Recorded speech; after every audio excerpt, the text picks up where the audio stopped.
Bienvenidos a nuestro canal. En el laberinto del Minotauro de la política argentina, en el día de hoy surgió una intensa conversación entre el periodista Jonathan Viale y el presidente Javier Milei, que trae luz y una guía a las trampas oscuras que este sistema nos plantea. La nota es de vital importancia para entender nuestra actualidad, y ha captado la atención de la prensa nacional e internacional por las repercusiones que tiene en nuestro país y en la región.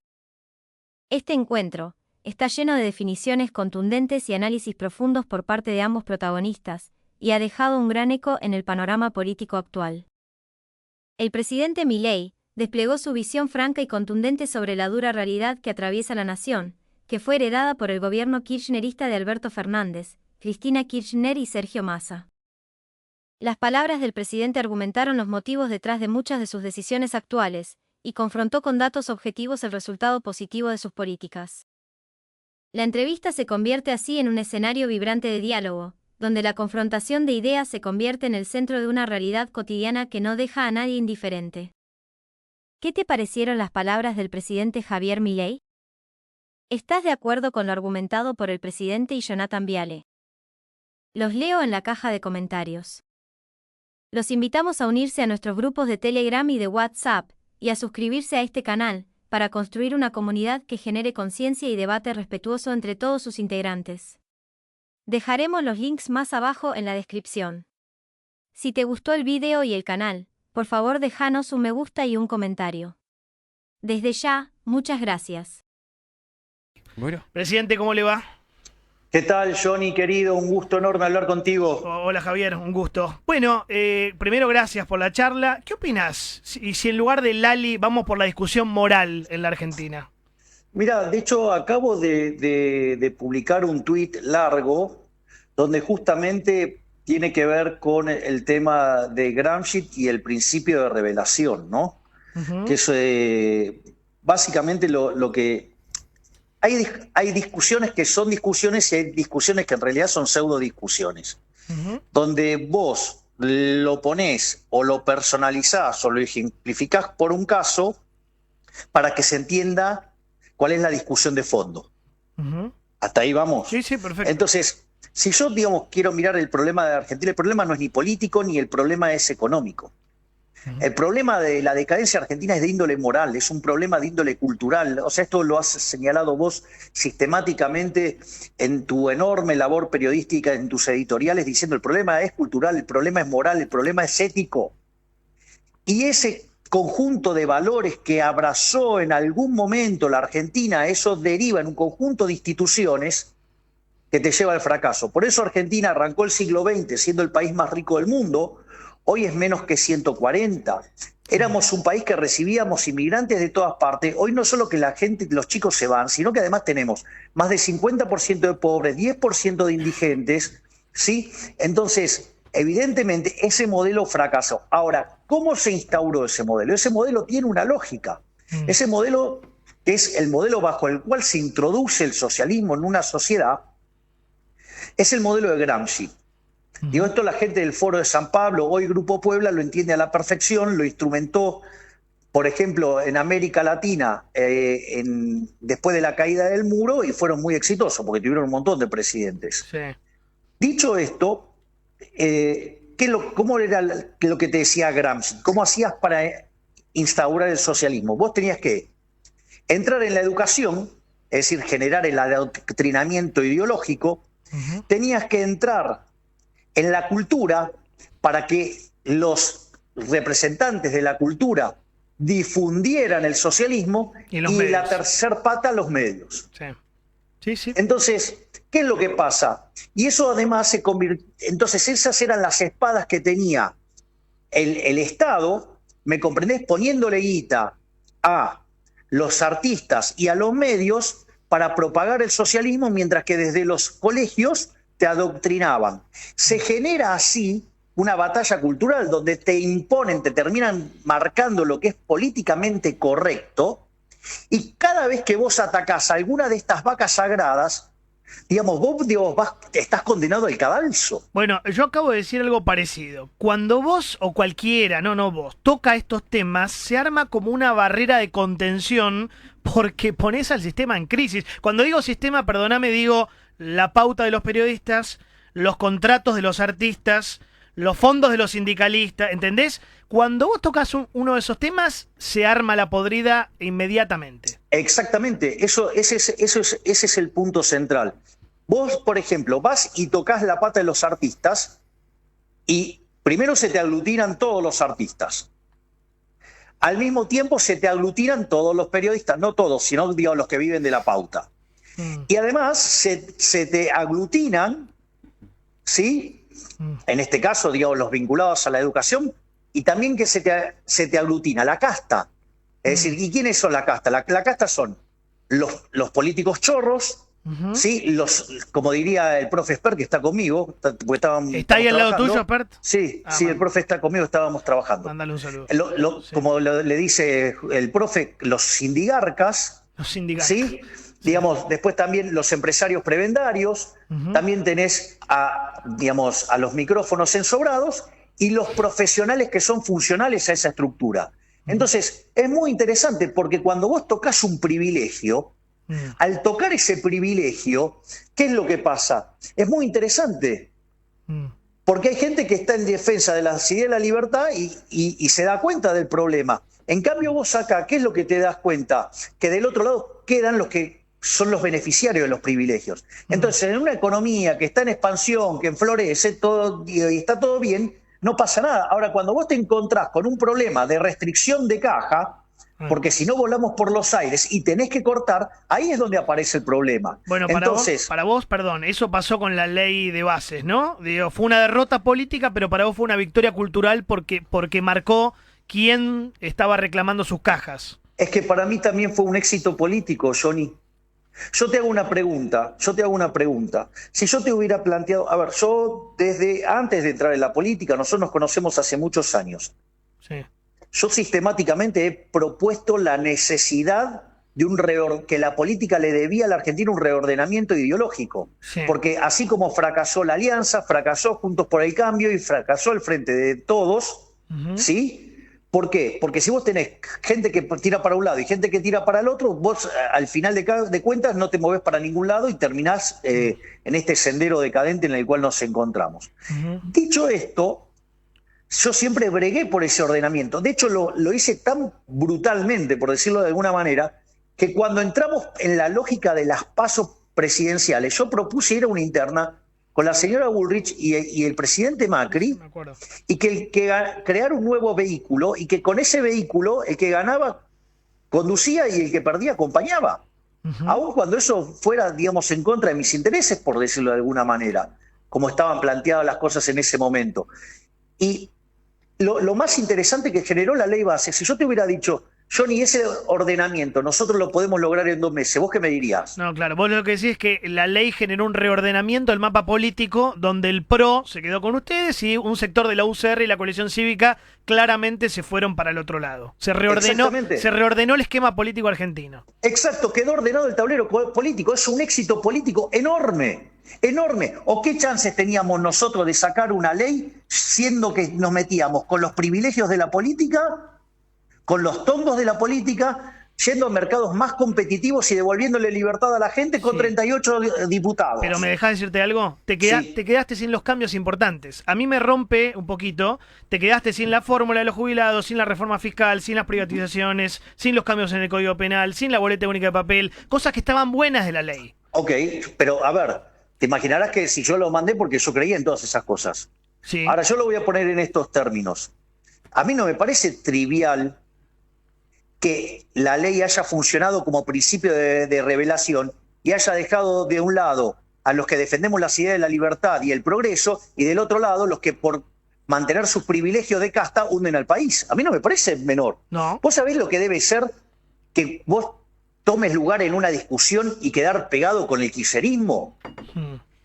Sí, la verdad que sí. Y digo, y esto excede a la discusión del Congreso. Sí, en todo sentido. Pero, por eso. Entonces, a lo que quiero decir, es un éxito rotundo. ¿Sabes por qué? Porque ordena el plano electoral de acá al 2025.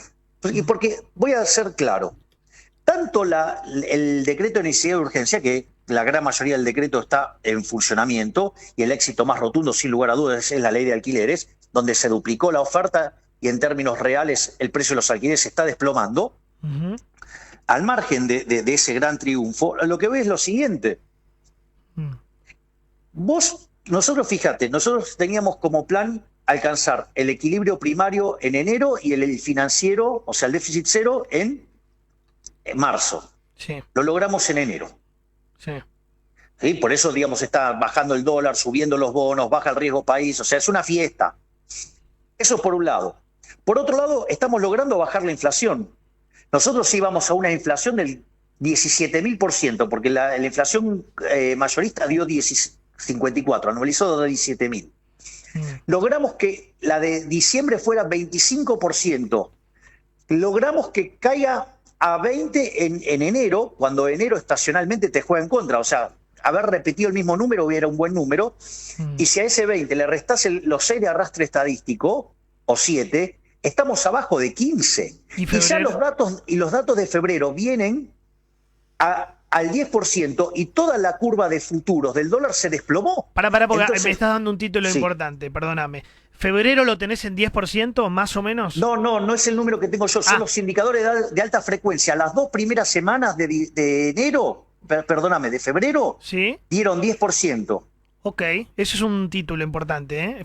En febrero estamos orillando el 10% de inflación. Hoy viene al 10%, son los datos de alta frecuencia, no es una opinión ni un estimado. Es un dato, ok. Es un dato duro. Okay. Lo mismo que se te derrumbó la curva de futuros del dólar. O sea, la devaluación esperada, viste que estaban todos con que no, que va a tener que hacer otra devaluación, todo se desplomó. Milei Morando, buen día. ¿Qué tal, Lucas, querido? ¿Cómo estás? ¿Cómo anda? Yo te quiero preguntar algo en función de lo que te preguntaba Johnny. Vos estás hablando del cambio cultural, de lo simbólico, de lo importante de, si querés, desenmascarar la casta, entre comillas, con el tema de la ley ómnibus. Yo te lo quiero llevar un poco a mucha gente que nos debe estar escuchando. Vos estás diciendo que está bajando la inflación, que se están ordenando cuestiones de, por ejemplo, el desequilibrio fiscal. ¿Vos cuándo crees que la gente va a empezar a percibir un alivio? Porque tengo entendido que todavía el momento más álgido del ajuste o de la dieta a la que está sometiendo a la economía no terminó, ¿o sí? No, porque hasta que no tengamos bien solidificado el equilibrio fiscal, sí, pero en la línea financiera nosotros no vamos a relajar ni medio milímetro. Por eso. Lo que sucede es que nosotros en paralelo estamos limpiando el balance del Banco Central. ¿Por qué se empezó a caer el dólar? Porque están faltando pesos. Es decir, el trabajo que estamos haciendo desde el Banco Central es tan profundo y tan duro. Te lo puedo contar en números para que se vea la magnitud del... Obvio. Fíjate esto. Nosotros recibimos el Banco Central con reservas internacionales netas negativas en 11.000 millones de dólares. ¿Sí? En ese contexto, nosotros desde que asumimos hasta hoy compramos 7.000 millones de dólares.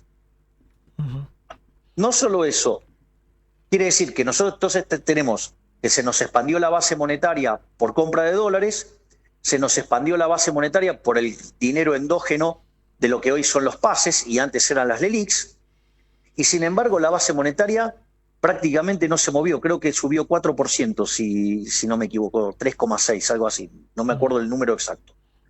Eso significa que quiere decir que vos estuviste absorbiendo dinero por otro lado. Ese dinero nosotros lo absorbimos por sector fiscal y por el BOPREAL. Esto no es trivial, porque vos fíjate esto, la cantidad de dinero, la base monetaria, no se modificó. Sin embargo, hoy tenemos 7.000 millones de dólares de reservas. Es decir, que el activo, tenemos una mejora en el activo del Banco Central y el pasivo sigue siendo el mismo. Consecuentemente, hoy fíjate, nosotros tenemos una base monetaria medida el tipo de cambio paralelo de 8.000 millones de dólares, pero nosotros tenemos 7.000 millones de dólares de reservas. Quiere decir que nosotros hoy tenemos al tipo de cambio de mercado el 87,5% de la base monetaria. Y eso, Javier, llevado al llano, para que lo entienda todo el mundo. No, a ver, para que te des una idea, tenemos más respaldo que el que tenía la convertibilidad, que aceptaba 1/3 en bonos. Ok. ¿Eso significa que puedes dolarizar? Que si nosotros terminamos de limpiar los pasivos remunerados del Banco Central y hacemos la reforma financiera, podemos dolarizar. ¿Cuándo? A ver, eso es más difícil. ¿Por qué? Porque nosotros estamos en el proceso de saneamiento del Banco Central. Pero nosotros, a diferencia de lo que dice Cristina, que miente, nosotros lo estamos haciendo voluntariamente, es por mecanismo de mercado. Entonces, no, o sea, va a depender de qué, de que la gente decida ir pasándose al BOPREAL y que nosotros sigamos limpiando. Entonces, ¿qué es lo que sucede? El fondo estima que si nosotros seguimos haciendo esto, al ritmo que lo estamos haciendo, nosotros podemos limpiar el balance del Banco Central y abrir el cepo a mitad de año. Bien. Abrir el vuelta. cepo, sí. Que no es dolarizar, abrir el cepo. Porque vos después de eso tenés que reformar el sistema financiero para que no sea pasible o débil frente a una corrida. O sea, si todo sale bien antes de julio, levantás el cepo. Si todo siguiera como viene ahora, las estimaciones del Fondo Monetario Internacional dicen que podemos abrir el cepo a mitad de año. Y eso es un dato muy importante, porque si yo tengo la tasa de inflación cayendo, ¿sí? Y yo voy a abrir el cepo que es un exceso de demanda en el mercado de divisas, que tiene como contraparte un exceso de oferta en el resto de la economía. Eso implica que vos tenés bajo el precio de los bonos, por lo tanto, alta la tasa de interés, alto el riesgo país.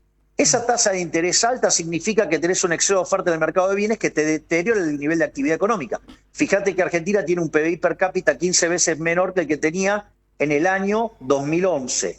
No solo eso, implica que tenés un exceso de oferta en el mercado de trabajo que se arregla por desempleo o se arregla por salarios reales miserables, que en Argentina tiene salarios de 200, 300 dólares, o sea, una miseria. Cuando en la convertibilidad teníamos 1.800 y que si hubiéramos seguido la misma tendencia tendríamos que tener por lo menos 3.000. Mirá el daño que nos hizo el populismo. Nos hizo caer más del 90% de nuestros ingresos en dólares. Después dicen que es gratis el populismo. Pero no solo eso, o vienen a dar clases de qué hay que hacer. Digamos, cuando vos entonces eliminás el cepo y se elimina ese exceso de demanda, todos los excesos de oferta restante se elimina. Entonces te baja la tasa de interés, te aumenta la actividad, te aumenta el empleo y te mejora los salarios reales y te caen los pobres y los indigentes. Ahí está, o sea, para entender, pregunta, claro, vos crees, obviamente no podés dar un mes porque no se sabe y depende de un montón de factores, pero vos crees que queda todavía de acá a mitad de año, de acá hasta julio, 6 meses duros. Ok, entonces a lo que quiero decir es que eso lo que va a hacer es que, fíjense esto, si nosotros empezamos a hacer bajar la tasa de interés, la tasa de inflación, la tasa de interés, sube la actividad, sube el empleo, suben los salarios reales. Sí. Y además tenemos en caja los temas de la seguridad. ¿Vos qué crees que va a pasar en las elecciones de medio término? Ok. ¿Escuchaste la pregunta que te hice, Javier, o no se escuchó? No llegué a escuchar. Me pareció que no se escuchó. Algo y seguiste de largo. No, lo que te decía. Perdón, no lo escuché. Perdón, no pasa nada, no pasa nada. Lo que te decía, que obviamente vos no podés dar una fecha, un mes, un determinado momento. Pero según las estimaciones que tenés, que te hace el Ministerio de Economía, vos crees que de acá a julio, hasta que se ordene todo eso, van a ser meses duros, digamos. No ves un alivio antes de mitad de año. No, lo que vos vas a tener es que, de vuelta, siguiendo las estimaciones del fondo, ¿ok? Yo no me meto con los números porque esto es la acción humana, entonces no podemos determinar las fechas. Pero vos lo que tenés ahí es que vas a hacer como una suerte de B corta. Entonces vas a tener un primer tramo cayendo, sí, que yo estimo que el momento más duro va a estar en torno a marzo, abril. Okay. Claro. Y a partir de ahí, digamos, es cuando empezás, que tocaste fondo y empezás a rebotar. Y cuando abrís el cepo, la economía se dispara para adelante, empieza a recuperar fuerte. Y en cuando estamos en la B corta, estamos abajo de todo. Pero no tocamos fondo. En el vértice. ¿No tenés miedo que haya conflicto social? Que los gobernadores hagan lío, que, no sé, se acuartele la policía por falta de pago de salarios. No veo un problema con las fuerzas de seguridad. Ok. En las provincias te digo, ¿no?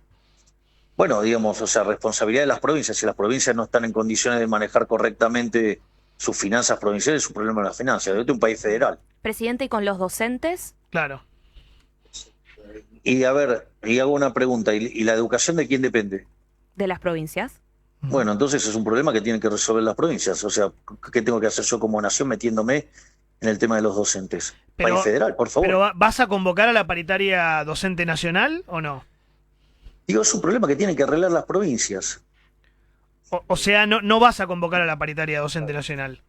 Porque la educación, la seguridad y la salud son responsabilidad de las provincias, país federal. Ya lo sé, pero existe algo que se llama salario mínimo docente, Claro, que se establece para fijar pautas. Bueno, nosotros tenemos una cuestión de que eso de estar fijando precios mínimos, no, a nosotros no nos gusta eso de andar fijando Bueno, precios. entonces confirmamos que no vas a convocar a la paritaria docente nacional. ¿Y las paritarias generales, se te ocurre alguna manera de que se restituya un poco el salario de la gente que Pero está ¿no en te el parece fondo que del eso mar? es una cuestión que tiene que ser abordado por los trabajadores con sus empleadores? Sí, pero... Estamos hablando del Bueno, salario y- mínimo, sí, ¿no? sí, sí, claro. Lo mismo con el Consejo Lo del mismo Salario que Mínimo. Lo mismo, pero a nivel Salario. general. Bueno, pero yo digo, o sea, no creo en que un político pueda determinar un precio a mano. O sea, no vas a emitir un decreto con el salario mínimo. Ni se te ocurra. Voy Ni a se me emitir ocurre. un decreto. Yo voy a emitir un decreto Sí. fijando un precio. No. Es consecuente Digo, con no. tu manera de accionar. Lo que digo No, es que... bueno. Pero como O sea, se cayó la acá, reunión. acá, digamos, acá el profe Esper me acaba de hacer el símbolo, digamos, que usaban los emperadores romanos cuando mandaban a matar al gladiador. El cogote. Que no es con los pulgares. Sí. Claro, Para abajo. pulgar para abajo. Pulgar para Para abajo. abajo. Pulgar para abajo. No es con los pulgares. Es como si vos mandaras el brazo hacia adelante en forma de espada. Ah, Ajá. Es ese. Y cuando lo salvaban era levantando el puño. ok. Ok, bueno, pero entonces, en conclusión, No te vas a meter, no te claro. vas a meter ni en la paritaria docente ni el Consejo del Salario Mínimo. No, si no Esper saca la espada y. O sea, ya estableció la amenaza. Te tiene amenazado el pelado Esper, perfecto. No, a ver, el profe Esper, por favor. Perdón, con respeto. que era un poco de respeto con Esper. Hicieron referencia a No, tu ausencia no sé, de cabecera. qué buchón, por favor. Perdón, presidente. Dice que está de moda, así que no le molesta que Que le se, digas. se viste como Steve Jobs experto ahora, ¿viste? Está con remera Sí, negra. está parecido a Steve Jobs, verdaderamente. Que no está vivo, hay que aclararlo. No, porque- Dice que solo le faltan los millones de dólares. Sí, es verdad, es verdad. Carta de Cristina. ¿Qué te pasó con la carta cuando ella dice que tal vez no vas a terminar tu mandato? Bueno, puede ser que sea una expresión de deseos de ella. Bueno, está bien, digo, es una expresión de ella. ¿Crees que es una expresión de deseo que vos no termines el mandato?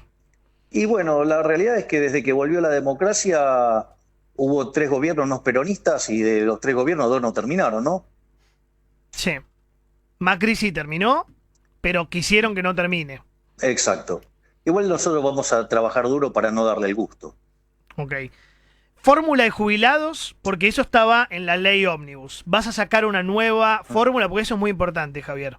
Mira, nosotros cuando mandamos el proyecto, nosotros teníamos una recomposición para los jubilados. Sí. Porque de hecho, con la fórmula actual y acorde a nuestro escenario macroeconómico, los jubilados iban a estar perdiendo 2 puntos del PBI y nosotros estábamos, por los problemas de los rezagos de precios y políticas y fórmulas, íbamos a poder recomponerle 1,5 puntos del PBI a los jubilados. O sea, nosotros le íbamos a dar 1,5 puntos.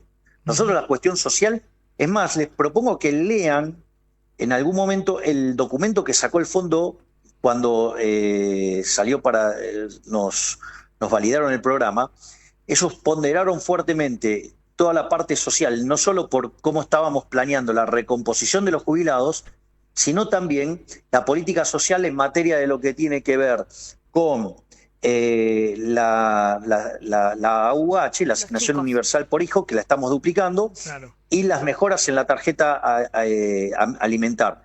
Y ahora agregamos un nuevo capítulo de contención social, pero para la clase media, que tiene que ver con darles vouchers a las familias para que puedan hacerse de los útiles y al mismo tiempo para que los chicos no pierdan al colegio que están yendo por falta de financiamiento, brindarles una contención financiera para que puedan seguir yendo al mismo colegio. Ujú. O sea, el gobierno le va a dar vouchers a aquellas personas que no puedan pagar la cuota del colegio y los útiles. Vouchers para los útiles, sí, y para lo que tiene que ver con la ropa, si necesitas ropa. Claro. Y por otra parte, lo otro que vamos a dar es financiamiento para que no pierdan el colegio porque no pueden pagar la cuota. Claro. Porque eso es un tema muy importante, Muy porque importante. no solo está el malestar de los padres de tener que sacar a su hijo del colegio, lo cual es tremendo también para los chicos, porque imagínate que tiene un conjunto de compañeritos y sucede que empieza que tiene que cambiar de colegio. Porque Te mata, te destroza la cabeza. Bueno, entonces nosotros estamos trabajando en todos esos temas. No solo eso, ¿no? Digo, porque nosotros también estamos trabajando mucho en la contención social. Muchos de los problemas que aparecen mediáticamente desde los medios kirchneristas es porque patalean, porque le estamos gritando el negocio de la intermediación. Ujú. Presidente, ¿cómo le va? Lo saluda Sofía Terrile, soy periodista de economía. Esta semana conocimos el dato de que van a aumentar las tarifas hasta un 150% para los hogares de ingresos altos, 65 y 70% para ingresos bajos e ingresos medios. ¿Cómo va a seguir ese sendero? ¿Qué tiene usted en la cabeza? Porque también ahí hay algo de gratificación diferida, si quiere. Uno empieza a pagar una tarifa más alta, pero hasta que ve una mejora en el sistema eléctrico tal vez pasan muchísimos años. Entonces, ¿cómo va a organizar la ayuda como para que las familias no se caigan en el camino mientras vamos recomponiendo tarifas? A ver, parte de la recomposición de tarifas contempla el problema de los precios y que, digamos, eso es un sendero, y parte de la recomposición es vía mejora salarial. Ujú.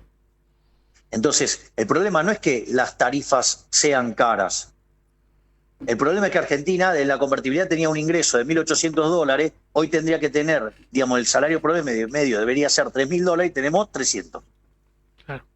Entonces, engañar a la gente y ponerlos, porque yo, ¿sabes qué? Te podría decir, sí, te pongo el dólar a $1, ¿y qué va a pasar? Claro. No va a haber ninguno. No, Ujú. por supuesto. Entonces, digamos, hay que dejar la demagogia con los precios. Si los precios tienen que ser precios de mercado, que representen el costo de oportunidad. No Bueno, puede pero ser que ahí- vivamos rompiendo, por cuestiones emocionales, romper el sistema de precios, porque después no queda nada. Hay una anécdota, hay un chiste que hace de Pablo en uno de sus libros que es maravilloso. Dice, va un tipo, entra a un bazar, lo hago con un ejemplo que la gente no se ponga sensible. A ver. Entonces dice, quiere comprar un jarrón. Quiero ese jarrón. Le dice, bueno, el jarrón cuesta $1.000.000. ¿Cómo $1.000.000? Si enfrente cuesta 200.000. Vaya y cómprelo enfrente. No hay. Bueno, acá cuando no haya más también va a costar Claro, 200.000. sí, obvio. Bueno, pero Si espera, precios hay Javier, que hay. yo te quería preguntar algo vinculado a lo de Sofi y en función de lo que estás hablando, que es lo siguiente. Vos venís de Roma, no sé si fuiste al supermercado, pero circula por todos lados que hoy el supermercado de Argentina empieza a equipararse con el supermercado de Europa o de Estados Unidos con un ingreso 10 veces menor. Vos no te vas a meter a regular precios ni a controlar precios. No, pero jamás. Por eso. Porque pero- justamente tenemos un ingreso 10 veces menor porque venimos de 100 años de aplicar políticas socialistas que nos hunden. por supuesto, pero... de meterle la cuestión sensiblera a los precios y entonces querer regularlo. Y así es como estamos. Pero podés O sea, hacer, lo que te pregunto es si vos podés hacer algo como presidente, Sí. como jefe de Estado, para que la gente, cada vez que va al supermercado, no pueda comprar cada vez menos. ¿Tenés alguna manera, alguna herramienta? de hecho, nosotros estamos aplicando una política fuertemente progresista en esa materia. Somos los campeones del progresismo en Argentina. ¿Sabes cuál es el impuesto que más daño le hace a la gente? La inflación, el IVA. Y listo, y nosotros evitamos una hiperinflación. Hoy estaríamos con 95% de pobres. Bueno, digamos, y estamos trabajando en bajarla. Nosotros estamos haciendo los campeones del progresismo en Argentina, porque además es un impuesto, como es recontra regresivo, a quienes estamos más ayudando es a los más vulnerables. Y te paso otro dato más. Ahora, para lograr lo que vos me decís de Roma, o sea, de Italia, nosotros cuando propusimos el DNU y la ley bases, eso significa que si eso salía tal cual nosotros lo enviábamos, Argentina levantaba en libertad económica 90 puestos. Es decir, nos íbamos a parecer a Alemania, a Francia, a Italia, justamente. ¿Y sabés qué es lo más interesante de todo esto?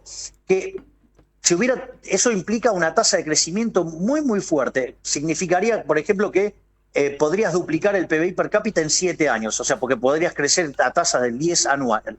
¿Sí? Bueno, ahora, digamos, como la política prefirió poner sus privilegios de casta, ¿sí? Por eso fue tan maravilloso lo que pasó con la ley base, porque dejaron todos los dedos sucios, quedaron todos bien sucios con los curros de la política, cuando empezaron a votar en particular, sino que además, ¿qué es lo que hicieron? Le demostraron a la gente que ellos ponen primero sus privilegios por los beneficios de la gente. Claro. Porque si nosotros pasábamos la ley como correspondía, sin el desguazamiento que quisieron hacer los legisladores y gobernadores, Argentina entraba en un sendero de crecimiento que hace que en 20 años nos podamos parecer a Alemania. Pero bueno, ellos decidieron poner primero Javier, sí. sus privilegios. Dame un segundo. Sí. Y no solo eso, porque esto es más interesante. Pero ¿saben qué? La gente los vio. Y eso en el 2025 no se los va a perdonar. Y entonces cuando en el 2025 nosotros, con la economía creciendo, con la inflación a la baja, ¿sí?, arrasemos en las elecciones, vamos a tener un congreso como la gente para que de esa manera votemos todas las reformas pro mercado y que Argentina despegue como un cohete. Ojalá. Te hago dos más muy cortitas porque ya estamos abusando de tu tiempo, 30 y pico de minutos, está Expert esperando. ¿Está bien? Esper gritando viva la libertad, carajo. Viva la libertad. Qué relación esa, fueron, volvieron, sí. Bueno, no importa. ¿Está bien que Cristina cobre 12 millones entre sus dos pensiones vitalicias? Si la cuestión de índole legal se lo permite, yo no me puedo meter en el tema legal. Lo que yo sí te puedo decir es que nosotros, como parte del proyecto, estaba la renuncia a las jubilaciones de privilegio. La derogación de las jubilaciones de privilegio. Exactamente. Y bueno, y no lo puedes volver a mandar, porque la verdad, a mí me da mucha bronca que un jubilado gane 100.000 y Cristina 12 millones o Macri 5 Es millones. la mafia de las pensiones no contributivas de los expresidentes. Claro. ¿Y vos qué pensás que voy a hacer yo?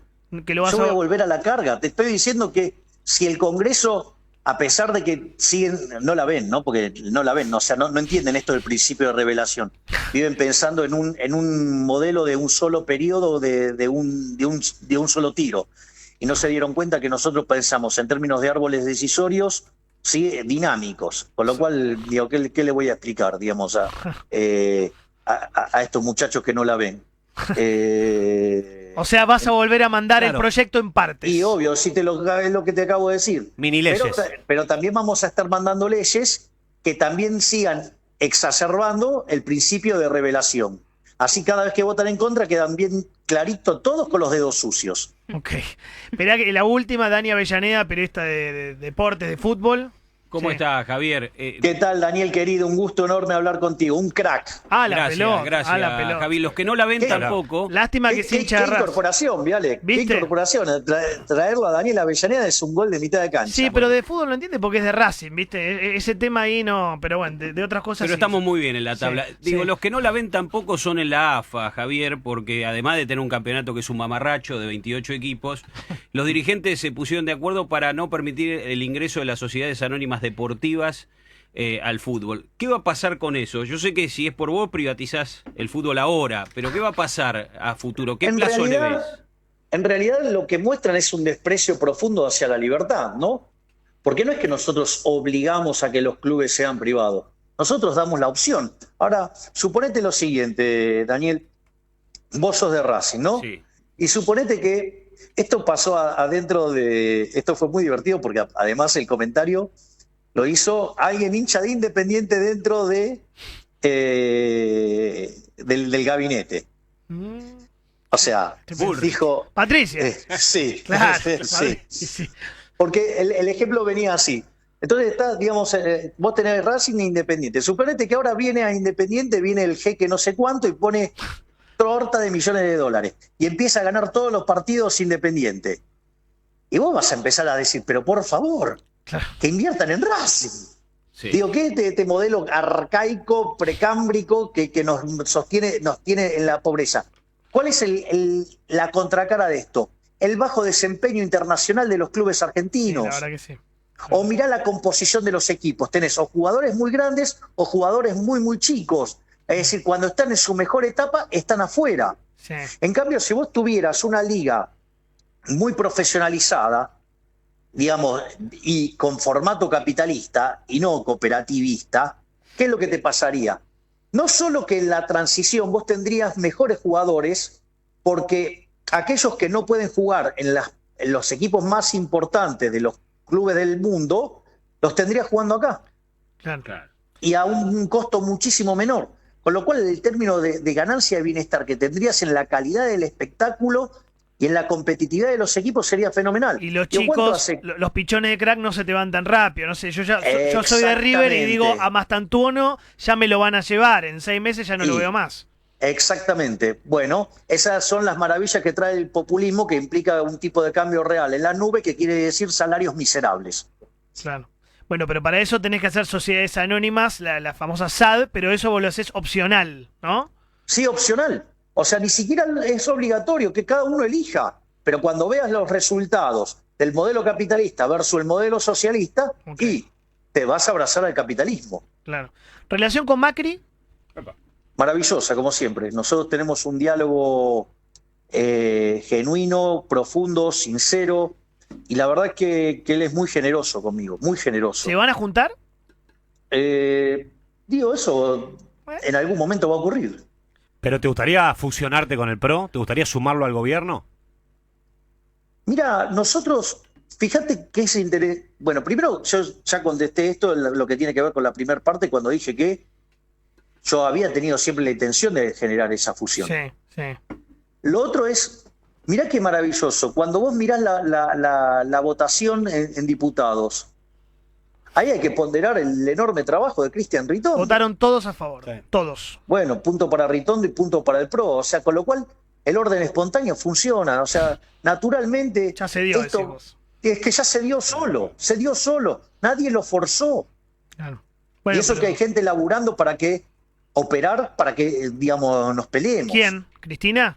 Y obvio, ¿quién sería la principal perjudicada en esto? Cristina. Y obvio, porque si nosotros nos fusionamos y vamos a la elección de medio término y sacamos 60% de los votos, ¿sabes qué? No vuelven más. ¿Te mandó un mensaje Cristina de no arregles con Macri, algo así? Epa. ¿Te lo hizo llegar? No, nunca. Mira, la única vez que yo hablé con Cristina fue el día que asumí como presidente. No ella. Tiene intermediarios, la política se hace con intermediarios. ¿Alguien de Cristina no habló con vos? No. Mira, digamos, yo veo cómo funciona toda la operatoria digamos, todo el tiempo tratando de dinamitar eso. Claro. O sea, de hecho, el documento que hace Cristina está armado con ese motivo, en envalentonarme a mí, levantarme a mí y que yo me coma la curva. Claro. O sea, porque fíjate que en el documento, en una parte dice, Milei podía ganar solo la segunda vuelta, sin Macri. Claro. Lo que está Sí, diciendo, no lo necesitas, te está diciendo. Eso es lo que dice el documento. O sea, digo, ¿querés ponerle más dinamita que eso? Claro. Te está buscando romper la relación con Macri. Exacto. Sí. ¿Te molesta que te... No va a tener suerte. Una Ya cortita. van 44 minutos, Una, ya sí, pasó sí, lo mismo la otra vez. Es ¿Te el molesta presidente, hay que que dejarlo. te critiquen por usar Twitter todo el tiempo? ¿Viste que muchos dicen está todo el día en Twitter? ¿Te rompe un poco eso las bolas? Hago una pregunta. ¿A quién le afecta el derecho a la vida? A la vida, no, a nadie. No, nada. ¿A quién le afecta el derecho a la libertad? A nadie. ¿Y a quién le afecta a su propiedad privada? A nadie. Y entonces, ¿cuál es el problema de que yo use mi Twitter? ¿Sos vos, no? O sea, el que tuitea, Sí, el no Twitter tenés es un mío. community ¿Quién manager. va a ser? No No entiendo. sé, por ahí tiene un... Ah, vos sí que tiene un community CM, manager. CM. No, No, es él, No. sí, claro. ¿Viste cómo dice el meme? tanto- ¿Sos vos? No, mi Twitter, mi Facebook y mi Instagram los manejo yo. Y no Mi vino cuenta alguien de y te TikTok dijo... la maneja Iñaki. ¿Qué cosa ¿Cuál? maneja Iñaki? El TikTok. Mi cuenta de TikTok. Ah, TikTok. TikTok. El TikTok. Ok. Vamos, TikTok. Ok. Bueno, ya van 45, ya Sí, está. ya Es un lo podemos abuso. liberar, lo Listo. podemos liberar. La última. ¿El Papa cuándo viene a la Argentina? ¿Te dijo? Mira, yo no los quiero ilusionar. En la charla que tuvimos, que fue una muy hermosa charla, la verdad que fue maravillosa la charla. Ahí yo le planteé la invitación a venir, le dije que lo iba a recibir con todos los honores de un jefe de Estado, que además eso iba a estar repotenciado por ser él el jefe espiritual de los católicos. Yo, digamos, se lo presenté y la realidad es que él no me contestó. Digamos, no, Qué lástima. me hubiera encantado que me dijera que venía, porque yo creo que va a ser muy importante, por lo mismo con lo que arrancábamos, Johnny, que es Sí. el problema argentino es de índole moral, es un problema de valores. Sí, totalmente. Y más allá que nosotros con el Papa podemos tener diferencias en nuestra visión sobre la economía, lo cual, digamos, es parte de la vida misma, Ujú. ahí lo importante es que si podemos poner en caja la cuestión de los valores, volver al respeto, volver, digamos, al respeto de la libertad, volver, ¿me entendés? A la cultura del laburo. A la cultura del trabajo. Claro. Me leíste la mente, sí. Sí. Digamos, entonces, ¿me comprendés? Si entendemos eso, y en eso el Papa puede ser un factor ordenador maravilloso, Claro. podemos empezar a reconstituir el tejido social que tanto está dañado por 100 años de socialismo y muy especialmente por los desastres causados por el kirchnerismo desde el inicio del siglo XXI. Bueno, ya está, se hizo larguísima y tenemos que dejarlo. Solo te digo que acá Adorni acaba de anunciar, vos lo debes saber porque sos el presidente, la eliminación de fondos fiduciarios por 2.000 millones de dólares. Es el título de todos los portales ahora, que es un poco lo que vos habías dicho en la entrevista el otro día, ¿no? Es que vamos a avanzar en eso. Mira, vamos a ir contra todas las cajas de la política. O sea, vamos a ir a fondo, no vamos a bajar los brazos porque nosotros gobernamos de cara a la gente. Bien. Y eso la política no la ve, no se dan cuenta que la aparición de un caso como el que me tocó a mí, digamos, le podría haber tocado a otro, digo, justo se dio la situación en tiempo y lugar que me tocara a mí, pero podría haber sido el propio José Luis, digamos, algunos años antes, o podría haber sido otro algunos años después, pero la semilla ya estaba plantada en Argentina y ellos no la ven, o sea, en su marco analítico, ya sea por conveniencia o por negación o lo que sea, ellos no asimilan que la gente desprecia a los políticos, la gente detesta a los políticos. Al político casta la gente lo detesta, lo odia. ¿Me comprendés? Porque la gente se dio cuenta que mientras que nosotros estamos cada vez peor, la gente de bien, la gente honesta está cada vez peor, a los políticos le va cada vez mejor. Ninguno de ellos puede justificar el blanco. ¿Me comprendés? Sí. Entonces, en ese sentido, yo creo que se pueden hacer muchas cosas porque definitivamente la gente está despertando y se está llenando de leones violetas toda la Argentina. Presidente Milei, gracias por el tiempo y por el espacio. Shabbat Shalom, amigo. No, Shabbat Shalom. Claro, hoy es viernes. Sí, ¿Les puedo contar una anécdota divertida del Papa? Porque me da culpa. Si fuera por mí, yo sigo. Estamos, digo, sí, cuente. ¿Cómo culpa vos? Eso es de los hermanos. No hagas lío. No, la culpa es judía y cristiana, las dos cosas. Bueno, poner. Sí. Vos sabés que cuando terminamos la reunión privada con el Papa, entonces fui con mi comitiva, ¿no? Empezó la reunión con la comitiva, en la cual estaba Diana Mondino, la canciller, estaba el ministro del Interior, Guillermo Franco, que además había sido alumno de Bergoglio, o sea, digamos, porque en ese momento no era Papa. Que de hecho al pobre Guillermo lo carpeteó. ¿Cómo lo carpeteó? Lo carpeteó diciéndole que lo había un día enganchado copiándose y me lo contó encima. Sí. Espectacular. Sí, fue tremendo. Copión. Sí, después estaba la ministra Petovelo, porque el Santo Padre estaba muy interesado con lo que estábamos haciendo en materia de política social. Estaba nuestro secretario de culto, Francisco Sánchez, y fui con mi rabino de cabecera. Con Axel. Con Axel Banish, que va a ser mi embajador en Israel. Sí. Y entonces cuando Axel lo va a saludar al Papa Francisco, lo felicita por su tarea, por esto, le dice un montón de cosas, y le dice, y bueno, ya que estamos, de paso se lo traje de vuelta. Y el Papa le dijo, no, quédatelo vos. Buenísima. Es muy buena. Te reconvertiste. No, o sea, es más, hay un chiste, digamos, del día que todos le llenan el contenido de lo que me dijo cuando me vio, se queda medio... O sea, bueno, de él Medio sabe judío mucho. te dijo, ¿no? Sí, Te exacto. dijo medio judío. judío. Qué terrible. En realidad dijo otra cosa, pero era para armar una construcción que significaba eso. Medio ruso. Sí, exacto. Medio ruso te dijo.